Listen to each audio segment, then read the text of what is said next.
Doctor Sunil Deshmukh जी, मशायरों में हमारे साथी अबरार काशिफ साहब, बिलास इंगोले जी, पूर्व मिनिस्टर अनीस अहमद साहब, बबलू शेखावत जी, मेराज पठान साहब, नईम अख्तर साहब, हमारे माइनॉरिटी डिपार्टमेंट के इंचार्ज अहमद खान साहब, माइनॉरिटी जिला चेयरमैन, बाकी साथी, बहुत दिनों बाद और बड़े इंतजार के बाद अमरावती में हाजिरी हुई है। बहुत दिन से सोचता था किसी मशायरे में आऊंगा, आपसे गुफ्तगू करूंगा, लेकिन नसीब में शायद किसी सियासी जलसे में मिलना लिखा था, तो आज हाजिरी हुई है। आने वाले 20 तारीख को आपको अपने घरों से बाहर निकलना है और न सिर्फ अमरावती बल्कि महाराष्ट्र के भी मुस्तकबिल का फैसला करना है। जब अहले खिरत की बातों पर कुछ जाहिल शोर मचाते हो, जब अहले खिरत की बातों पर कुछ जाहिल शोर मचाते हो, जब बुलबुल हो तस्वीरें चमन और कौवे गीत सुनाते हो, जब चिड़ियों के इन घोंसलों में कुछ सांप उतारे जाते हो, जब माली अपने हाथों से गुलशन में आग लगाते हो, इस हाल में हम दीवानों से तुम कहते हो खामोश रहो। हमें बोलना पड़ेगा और शायद थोड़ी देर आपसे संजीदा गुफ्तगू करने के लिए आपके बीच में हाजिर हुआ हूं। अमरावती अपनी जिंदा दिली के लिए जाना पहचाना जाने वाला शहर है।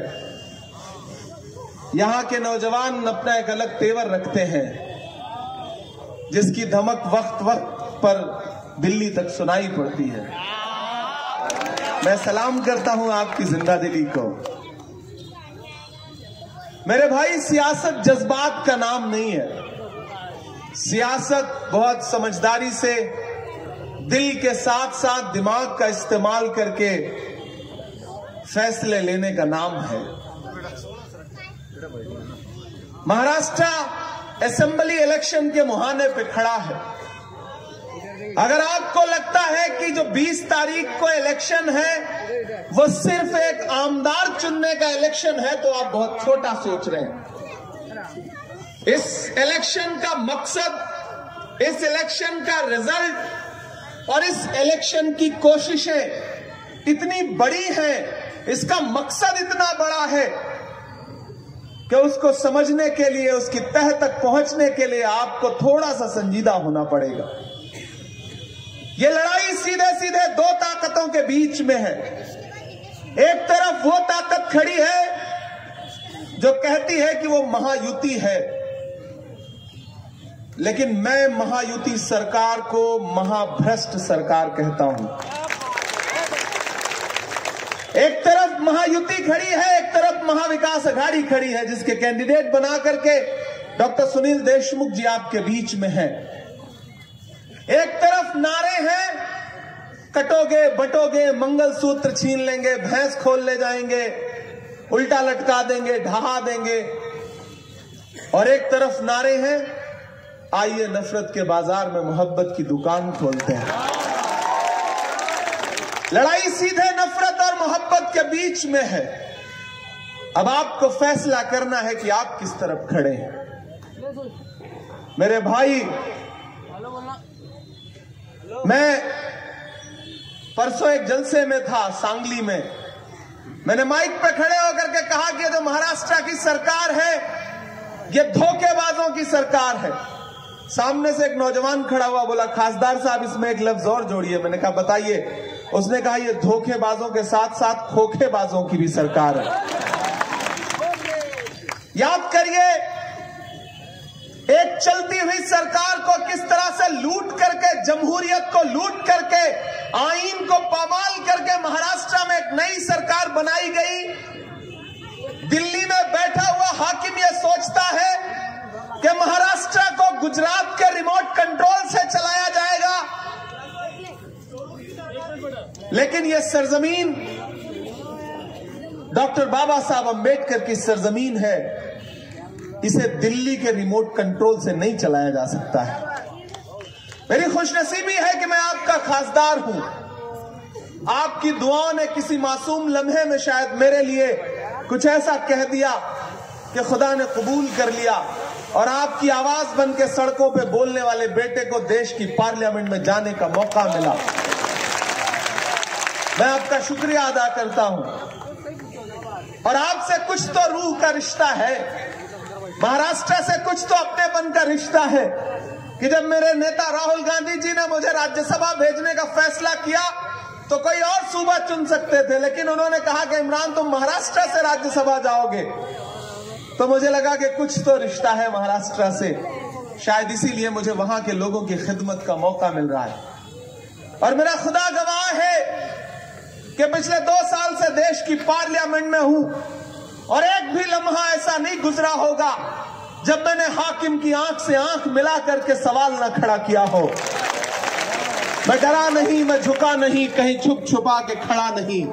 जो डटे हुए हैं महाज पर मुझे उन सफों में तलाश कर। मैं बोल रहा हूं, लड़ रहा हूं, सड़क पर भी और संसद में भी। एक ऐसा वक्त जब जहनों पर पाबंदी हो, सोचने पर पाबंदी हो, बोलने पर पाबंदी हो, ऐसे वक्त में भी मैंने कोशिश की कि हाशिए पर मौजूद लोगों की आवाज बनकर के बोलूं, लड़ूं। और आज अगर हजारों किलोमीटर दूर चल करके आपके बीच में आया हूं तो मेरे आने का मकसद बड़ा है। मैं झारखंड चुनाव प्रचार में था, वहां से महाराष्ट्र आया। पिछले 5 दिनों से महाराष्ट्र के अलग अलग इलाकों में, परतूर से लेकर के, पाथरी से लेके, जालना से लेके, नांदेड़ होते हुए, श्रीरामपुर होते हुए, पुणे होते हुए, सांगली, कोल्हापुर होते हुए, मुंबई होते हुए, खामगांव होते हुए, चिखली होते हुए यहां पहुंचा हूं। और आपको यह बता सकता हूं बड़ी जिम्मेदारी के साथ कि महाराष्ट्र में महाविकास अघाड़ी की सरकार बनने जा रही है। कोई ताकत महाराष्ट्र में महाविकास अघाड़ी की सरकार बनने से नहीं रोक सकती है, क्योंकि मंदिरों में भजन चल रहा है, मस्जिदों में दुआ चल रही है। जिस तरफ भी नजर तुम उठाओ बस अघाड़ी की हवा चल रही है। याद करो वो दिन जब यहां जमहूरियत लूटी गई, पहले एक सरकार तोड़ी गई, फिर सियासी दलों को तोड़ा गया, फिर उतने से भी सुकून नहीं मिला दिल्ली के हाकिम को, तो चुनाव निशान छीने गए। लेकिन छीनने वाले ये भूल जाते हैं कि आप घड़ी तो छीन सकते हो लेकिन किसी का अच्छा वक्त नहीं छीन सकते। चुनाव निशान छीना गया, लेकिन सलाम करता हूं मैं महाराष्ट्र की आवाम को। याद करो लोकसभा चुनाव के दौरान भाजपा नेताओं के नारे, चाहे वो अनंत हेगड़े हो, चाहे दिया मिर्धा हो, चाहे लल्लू सिंह हो, चाहे अरुण गोविल हो, एक नारा था कि हमें बहुमत दो, हमें भारत का संविधान बदलना है। वो तो शुक्र है भारत की जनता का, सैल्यूट है भारत की आवाम को और अमरावती को भी कि आपने 400 पार का नारा लगाने वालों को ला करके 240 पे ऐसे पटका, ऐसे पटका, ऐसे पटका कि वो सारे संविधान बदलने के सपने भूल गए, अपने पैरों पे खड़े नहीं हो पाए। उनको 2 बैसाखियां उधार लेनी पड़ी, एक बिहार से, एक आंध्र प्रदेश से, एक चंद्रबाबू, एक नीतीश बाबू। एक भी बैसाखी छिटकी, दिल्ली वाली सरकार की सांस अटकी। और ये कभी भी हो सकता है, क्या पता महाराष्ट्र के चुनाव नतीजों के बाद बिहार वाले चाचा मन बदल ले। उनका मन तो बदलता ही रहता है, कब अपनी बैसाखी लेकर के दूसरी राह पे चल पड़े, क्योंकि आने वाले दिनों में बैसाखी की जरूरत तो उनको भी है। उनकी भी 2 टांग निकली है, वो सुना है ना, मेरी 2 टांग निकली है। इसलिए मैं आपसे कहना चाहता हूं कि महाराष्ट्र के इलेक्शन पर, यहां के इलेक्शन के नतीजों पर पूरे हिंदुस्तान की नजरें हैं। और डॉक्टर सुनील देशमुख जी को कांग्रेस पार्टी ने, महाविकास अघाड़ी ने अपना कैंडिडेट बना करके आपके बीच में भेजा है। मेरे अपने लोग बड़ी तादाद में यहां इकट्ठा हैं। मैं एक बहुत संजीदा बात आपसे कहना चाहता हूं अमरावती वालों, कि सिर्फ किसी एक समाज के वोट से न कोई आमदार बन सकता है, न कोई खासदार बन सकता है। सभी समाजों की जरूरत होती है। हर वफा जिंदे जावेद नहीं होती है। दिल का हर जख्म कहीं दिल का कंवल बनता है। जब शहंशाह भी हो, इश्क भी हो, दौलत भी, तब कहीं जाके कोई ताजमहल बनता है। इसलिए बहुत समझदारी से फैसला करना है, किसी जज्बात में नहीं आना है। भाजपा महायुति जब सीधे मुकाबला नहीं कर पा रही है तो उसको लगता है कि किस तरह से वोटों में बंटवारा करा के नुकसान कराया जाए और इस सीधी लड़ाई में हार के बजाय थोड़े थोड़े वोट कटवाए जाएं। मैं आपसे गुजारिश करता हूं कि उनके किसी नारे, किसी झांसे में मत आइए। पिछले कुछ सालों में आपने देखा है कि महाराष्ट्र में जो भी जुल्म सितम हुए हैं, महाराष्ट्र में नफरत की जो भी हवाएं चली हैं, उसमें वो बराबर के शरीक रहे हैं। जो आपके बीच में आते हैं तो नरेंद्र मोदी जी का फोटो छुपा देते हैं, योगी जी का फोटो छुपा देते हैं, अमित शाह का फोटो छुपा देते हैं, लेकिन जब दूसरी बस्तियों में जाते हैं तो उन फोटोज को आगे कर देते हैं। क्या मिली है ऐसे लोगों से जिनकी फितरत छुपी रहे, नकली चेहरा सामने आए, असली सूरत छुपी रहे। समझदारी तो दिखानी पड़ेगी। आप बड़े जज्बाती लोग हैं, बड़े भोले लोग हैं, लेकिन मुल्क जिस मुहाने पर खड़ा है कि बहुत जज्बाती होने से काम नहीं चलेगा। मेरी उम्र बहुत कम है, लेकिन आपकी दुआओं ने इतना तजुर्बा दिया है कि देश दुनिया देखने के बाद, देश की पार्लियामेंट में बैठने के बाद इतना तो समझ गया हूं कि सिर्फ नारे लगा देने से, जज्बाती तकरीरें कर देने से न कौम के मसाइल सुधरेंगे, न सरकारें बदलेंगी। बहुत कुछ समेटना पड़ेगा। इसलिए अपना चैन सुकून, अपनी रातों की नींद पिछली कम से कम 12-13 रातों से सोया नहीं हूं। मुसलसल सफर कर रहा हूं। जहां चौपर छोड़ना पड़ता है वहां हेलीकॉप्टर छोड़ देता हूं, फिर बाई रोड सभाएं करता हूं। दिन में 5-5, 6-6, 7-7 सभाएं कर रहा हूं। क्यों? क्योंकि महाराष्ट्र को नफरत से बचाया जा सके, यहां पर महाविकास आघाड़ी की सरकार बनाई जा सके। याद करो वो दिन अमरावती वालों कि जब पूरे मुल्क में नफरतें उफान पर थी, तब दिल्ली में एक शख्स उठ खड़ा हुआ, उसने कहा कि मैं नफरत के खिलाफ कन्याकुमारी से कश्मीर तक पैदल चलूंगा, अपने पैर के छालों की परवाह नहीं करूंगा। मैं चला हूं उस शख्स के साथ कन्याकुमारी से कश्मीर तक। मैं जब चलता था तो मीडिया के साथी मुझसे कहते थे कि इमरान साहब, आप सांसद बाद में हैं, शायर पहले हैं, आप राहुल गांधी के कंधे से कंधा मिलाकर के भारत जोड़ो यात्रा में चल रहे हैं, आप क्या कहेंगे? तब मैं कहता था कि जो हर जालिम से टकराएगी वो आंधी बनाऊंगा, जो हर जालिम से टकराएगी वो आंधी बनाऊंगा। नए अंग्रेज आए हैं, नया गांधी बनाऊंगा। मैं चला हूं राहुल गांधी के साथ। तो आप तो इस बात पर ईमान रखते हो ना कि मजदूर का पसीना सूखने से पहले उसकी मजदूरी उसे दे दी जाए। रखते हो या नहीं रखते हो? मैं रखता हूं इस बात पर ईमान, क्योंकि ये हमारे बुजुर्गों का कौल है कि मजदूर का पसीना सूखने से पहले उसकी मजदूरी उसे दे दी जाए। तो अमरावती वालों, मैंने देखा है 4000 किलोमीटर चलते हुए राहुल गांधी के पैर के छाले, मैंने देखा है राहुल गांधी के माथे का बहता हुआ पसीना। मैं आज अमरावती में आपसे राहुल गांधी की मजदूरी मांगने के लिए आया हूं, और वो मजदूरी है, राहुल गांधी जी ने डॉक्टर सुनील देशमुख को अपना कैंडिडेट बना करके, नुमाइंदा बना करके आपके बीच में भेजा है। अब आपका फर्ज बनता है कि इन्हें आमदार बना करके स्टेट की असेंबली में पहुंचाइए। ये आपके हक के लिए, आपके मुद्दों पर लड़ेंगे, ये मैं आपसे वादा करता हूं, मैं इनकी जमानत लेता हूं। एक आमदार जिताइए, एक खासदार साथ में फ्री पाइए। इससे अच्छा ऑफर कुछ हो सकता है? नहीं हो सकता ना। अमरावती वालों, आपके तालीमी मसाइल पे, आपके डेवलपमेंट के इश्यूज पर मैं आपको यकीन दिलाता हूं कि डॉक्टर सुनील देशमुख साहब अपनी सरकार से भी लड़ेंगे। और उसमें मैं इनका साथ दूंगा।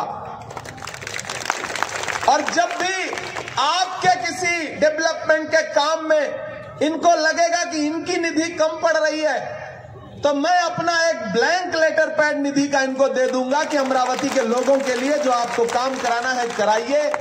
इमरान प्रतापगढ़ी की निधि भी आपके लिए है, क्योंकि मेरे पास मेरे कलम में अगर ताकत है तो वो आपकी दुआओं की वजह से है। आपका हक है, बदन में जो भी लहू है तेरी अमानत है, जहां जहां हो जरूरत वसूल कर लेना। अमरावती वालों, मेरी आपसे गुजारिश है कि किसी झूठ में मत आइए, किसी झांसे में मत आइए। आप घड़ी को पलटोगे तो कमल दिखाई पड़ेगा।